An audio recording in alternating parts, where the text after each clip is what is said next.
सदगुरु भगवान की, महाकाली मात की।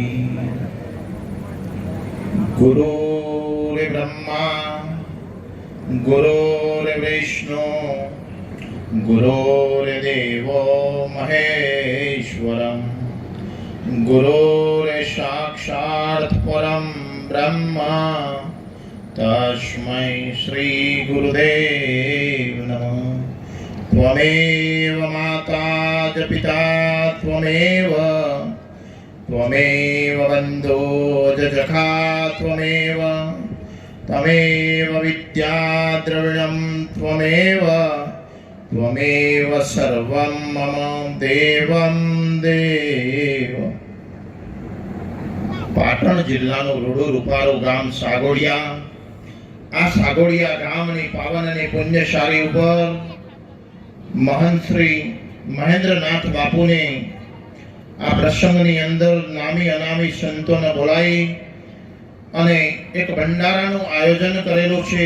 એમના નિમિત્ત છે કે ધૂણાને ચેતન અને ધૂણો ચેતન થાય એ નિમિત્તે ભંડારો થાય। એમાં મારા નાથ સંપ્રદાયના સંતોનો વંદન મારા તરફથી। મારા સંન્યાસીઓ બેઠા છે એમને પણ વંદન, નામી અનામી સંતોને પણ વંદન। મારા પડોશમાંથી પધારેલ જાખોરા ગામની પાવન અને પુણ્યશાળી ભૂમિ એ આનંદનાથ બાપુને પણ તાલીથી એકવાર વધાવો। અમારા પડોશમાંથી આવ્યા છે। ખૂબ સરસ રૂડો રૂપારો અવસરની અંદર આ ગામ પાવન થયું। જે ઘેર સંત પધારે ને એ ગામ ઘેર નહીં આખું ગોમ પાવન થઈ જાય। હું થોડી દેશી ભાષામાં બોલી આ ભાષામાં અમારી સાબરકોઠાની ભાષા છે। કેમ કે જે ઘેર સંત પધારે ને એ ઘરે પાવન થઈ જાય, ગોમે પાવન થઈ જાય। એવા મહેન્દ્રનાથ બાપુ આ જગ્યામાં પધાર્યા અને આખા ભારતના અને ગુજરાતના સંતો બોલાવી અને આ ગોમને પાવન કર્યું। આ મહેન્દ્રનાથને તાલીથી સાહેબ વધાવો।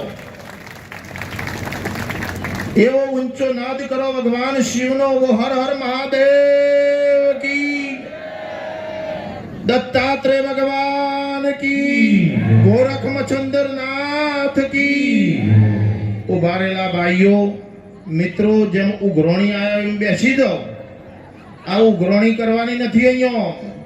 અહીંયા ક્યારના બૂમો પાડી રહ્યા છે, આપણે ઉઘરોણી જો આયા નથી। આ સંતોની સભા છે, મહાપુરુષોની સભા છે અને સંતોની સભાની અંદર જો ચિત્ત તમારું પરોવાઈ જાય અને ચિત્ત પરોવાઈ જાય તો તમારું કલ્યાણ થઈ જાય। પ્રભુ આ કલ્યાણનો માર્ગ છે।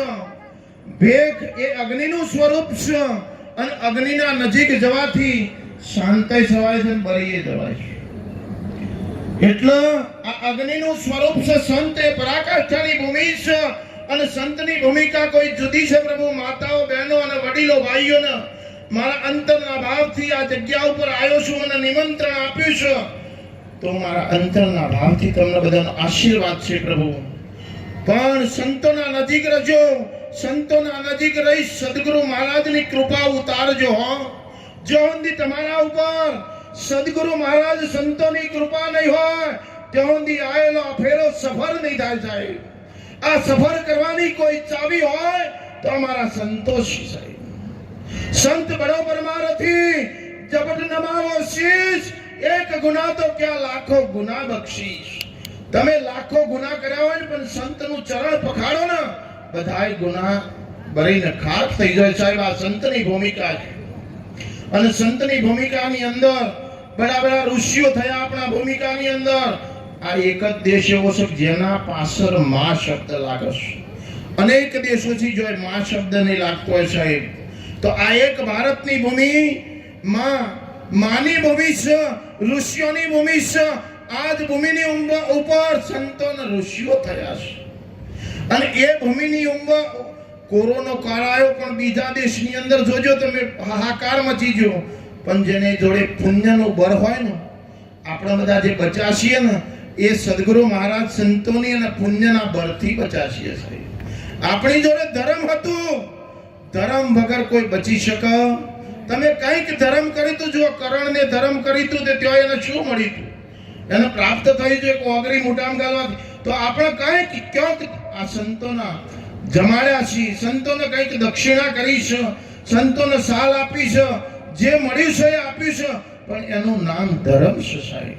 જો સુધી તમે અનેક લાખો રૂપિયા વિદેશથી તમે કમાતા હો, પણ તમારા ઘેર ધર્મ નહીં હોય, સંત નહીં આવ્યો હોય ને એકવાર જમ્યો નહીં હોય, એને ધર્મ રાજા કહેવાય? તમારા ઘેર કોઈ સંત ફકીર સાધુ સંન્યાસી જ્યારે આવ્યો હોય ને જમ્યો હોય ને પલોઠી વાળી, તો સમજો તમારા ઘેર બધો દુઃખ જતો રહ્યો. અંધશ્રદ્ધામાંથી નીકળી અને મૂળ સત્ય સનાતન ધર્મને પકડજો સાહેબ. વિધર્મીઓથી ચેતજો. જો આપણા ભારતની સંસ્કૃતિ ઉપર સનાતન ધર્મને ટકાઈ રાખવા માટે મારા સંતો મજૂરી કરી રહ્યા છે અને વિધર્મીઓ ઓગળી કરી રહ્યા છે. આ વિધર્મીઓથી બચજો. કેમ કે વિધર્મીઓ આવી અને વિધર્મીઓ ઓગળી કરીને સનાતન ધર્મનું ખંડન કરી રહ્યા છે. એ ખંડનને બચાવવા માટે મારા સંતો માથું કપી દો ને, પણ સનાતન ધર્મનો વોચ નહીં આપવાથી સાહેબ. એટલે આપણો હિન્દુ સંસ્કૃતિનો ધર્મ એ સનાતન ધર્મ છે. આ દુનિયાના સંપ્રદાયો હોય 6000 સંપ્રદાયો, 300 ધર્મો, એમાં સનાતન કે સર્વનો બાપ છે સાહેબ. આ સનાતન એ સર્વનો બાપ છે અને સનાતનને પકડી રહેજો.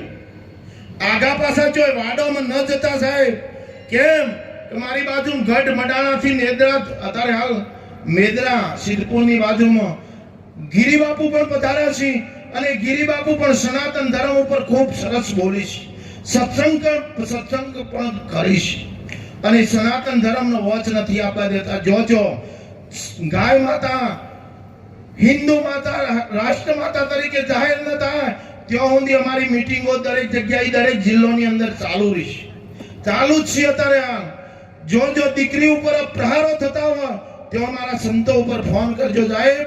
અમારા સનાતન ધર્મના ભેગદારીઓ ત્યાં હાજર હશે. પણ ભજન કરજો, ભક્તિ કરજો, ધર્મમય જીવન જીવજો અને તમે સદગુરુ મહારાજનું વચન લેજો સાહેબ. તે વચનની અંદર જ જેસલ અને તોરલને એક વચન જ હતું. લાખા લોયણ જોડે એક વચન જ હતું.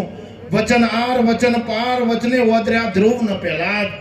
મહાપુરુષોએ શબ્દોથી ખૂબ બાણ માર્યા છે અને બાણને તમે તમારા હૃદય કમરની અંદર ઉતારી અને તમારું આ જીવનને સફર કરજો. હો, આ સફર કરવાનો અવસર એકવાર મળે છે, વારે વારે નહીં મળે. ખૂબ સંતોષી. એટલે હું આટલું કઈ મારી વાણીને વિરામ આપું છું. બીજા બધા સંતોના પણ આશીર્વાદ તમને પ્રાપ્ત થશે. મારા અંતરના ભાવથી પણ તમને બધાનો આશીર્વાદ છે. કોઈક વાર પ્રોતિજ બાજુ પધારવાનું થાય તો અલગધામ આશ્રમ શીતવાડા 9921586532 મારા નંબરની નોંધ કરજો. હમણાં નંબર અવળો બોલવાનો હતો એટલે 9921586532 નંબરની નોંધ કરજો. કોઈક વાર અમને તમે બધા રામ બનજો. નમન સબરીનો એક